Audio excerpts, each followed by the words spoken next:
सुप्रभातम, नमस्कारः, स्वागतम अत्र भवतां सर्वेषां सप्तमी कक्षायाः संस्कृत रुचिरा पुस्तक पाठने।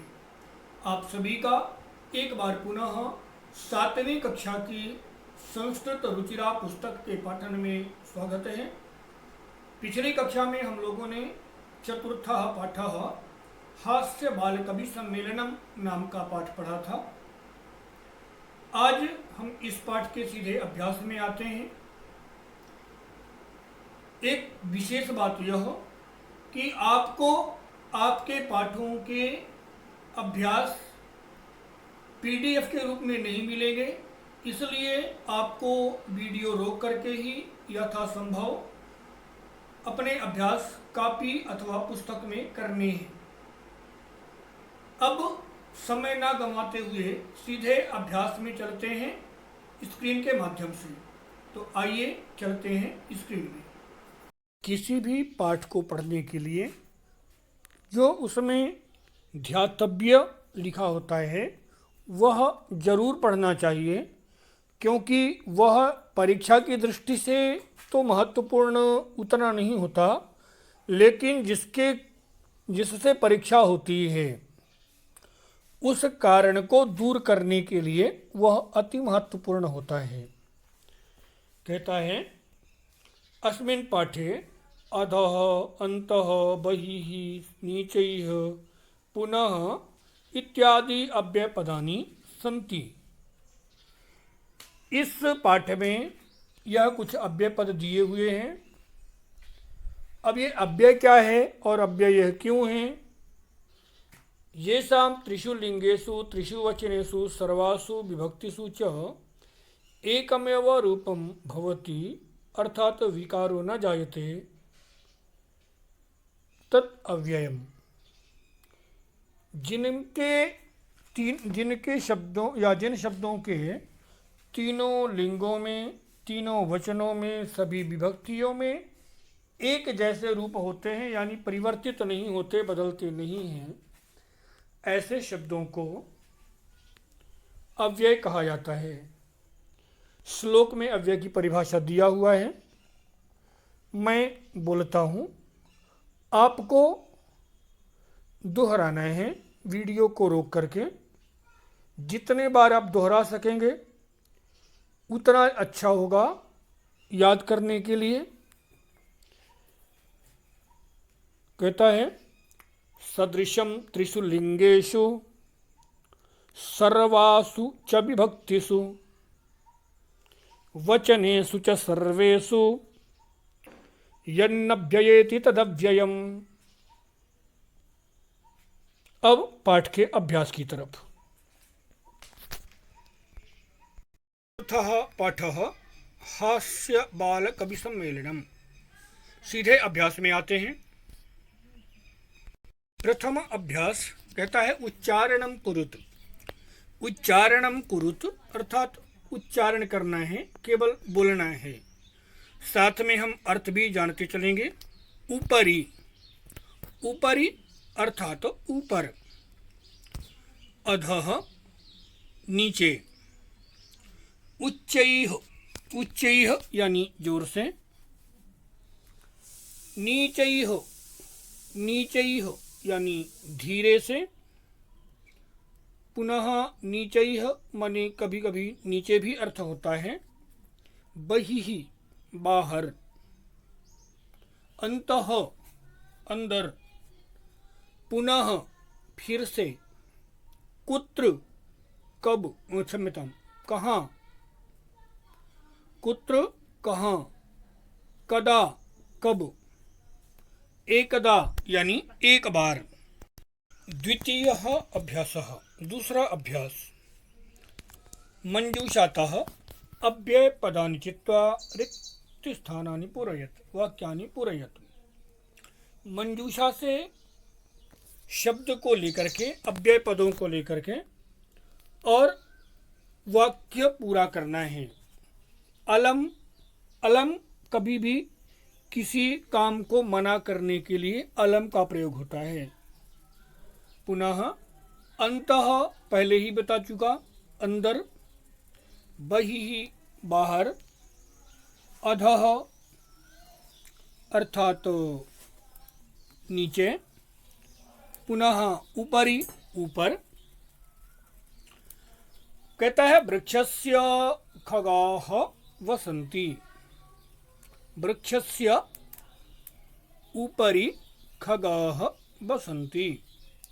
विवादेन झगड़ा करना, तो मैंने बताया अलम किसी काम को मना करने के लिए होता है, अतः अलम विवादेन। ग वर्षा काले गृहात् बहिः मा गच्छ, बरसात के समय घर से बाहर मत जाओ। मंचस्य अधः श्रोतारः उपविष्टाः सन्ति, पुनः छात्राः विद्यालयस्य अन्तः प्रविशन्ति। पुनः अभ्यास तीसरा, अशुद्धम पदं चिनुत। अशुद्ध पद देखना है कि कौन सा पद अशुद्ध है। गमन्ति, यच्छन्ति, पृच्छन्ति, धावन्ति। यहाँ पर गमन्ति अशुद्ध है। क्यों? क्योंकि गम धातु का जो रूप होता है गच्छति होता है, गमति नहीं होता। अतः यहाँ गच्छन्ति होना चाहिए था, गमन्ति लिखा है जो अशुद्ध है। पुनः ख रामेण, गृहेण, सर्पेण और गजेण। यहाँ पर अशुद्ध पद कौन सा है? गजेण है। क्यों? क्योंकि मैंने जब आपको रूप बनाना बताया था तो उसमें नीचे एक नोट लिखा था।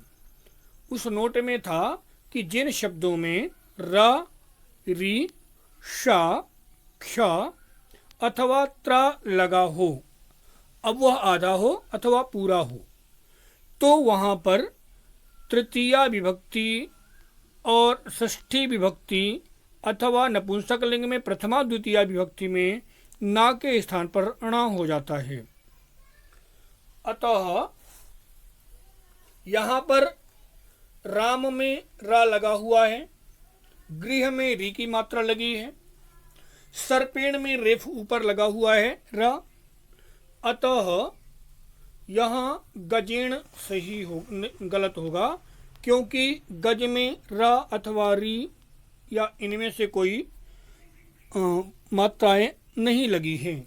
पुनः लतया, मातया, रमया, निशया, इनमें से मातया अशुद्ध है। क्यों? क्योंकि माता शब्द का रूप जो होता है तृतीया विभक्ति में वो होता है मात्रा। पुनः घ लते, रमे, माते, प्रिये, यहाँ पर माते अशुद्ध है। पुनः लिखति, गर्जति, हलति, सेवति, सेवति अशुद्ध है क्योंकि शेव धातु आत्मनेपद धातु है। अतः सेवते ऐसा रूप होता है। पुनः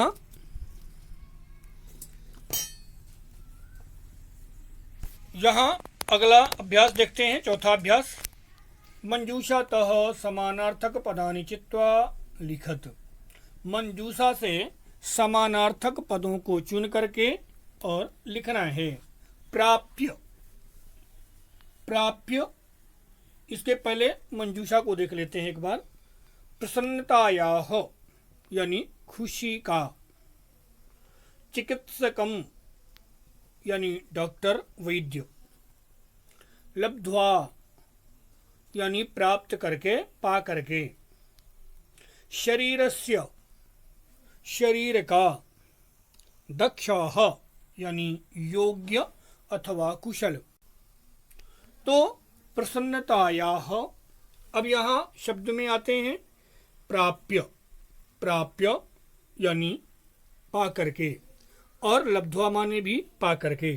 अतः प्राप्य का समानार्थक लब्ध्वा, कुशलाः यानी दक्षाः, हर्षस्य प्रसन्नतायाः, देहस्य शरीरस्य, वैद्यं चिकित्सकम्।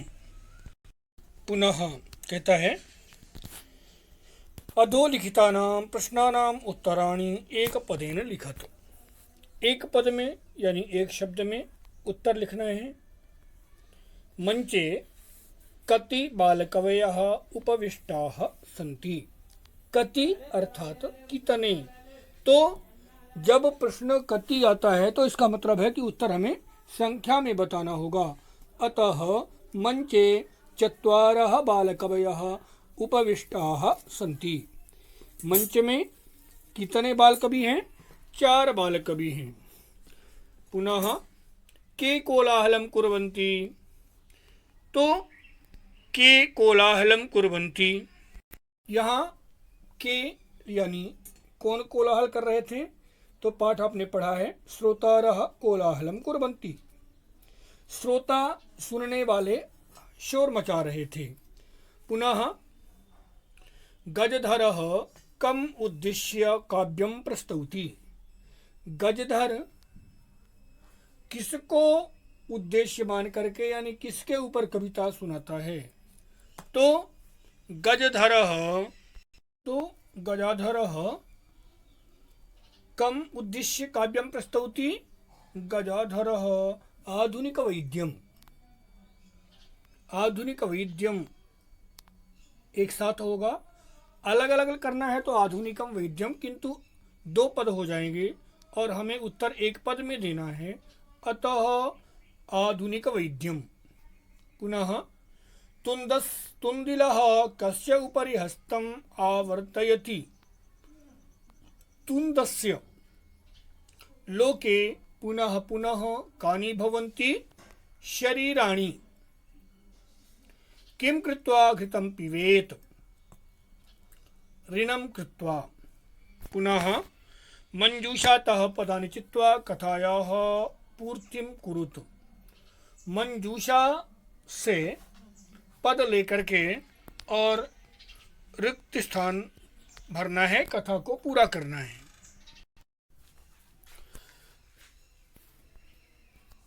पुनः शब्दों के अर्थ को समझते हैं पहले। नासिकायामेव, नासिकायाम एव, नासिकायामेव यानी नाक में ही। वारम वारम बार बार। खड्गेन, खड्ग यानी तलवार, तो खड्गेन तलवार से। दूरम यानी दूर। मित्रता यानी दोस्ती, मित्रता। मक्षिका मक्खी।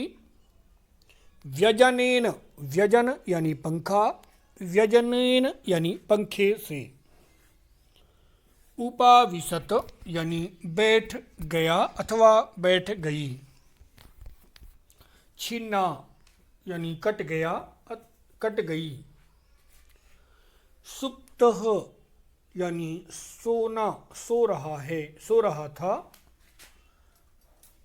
प्रियः यानी प्रिय। अब सीधे अभ्यास में आते हैं, उसमें आते हैं खाली स्थान में। कहता है पुरा एकस्य नृपस्य एकः प्रियः वानरः आसीत्। पुराने समय में एक राजा का प्रिय बंदर था।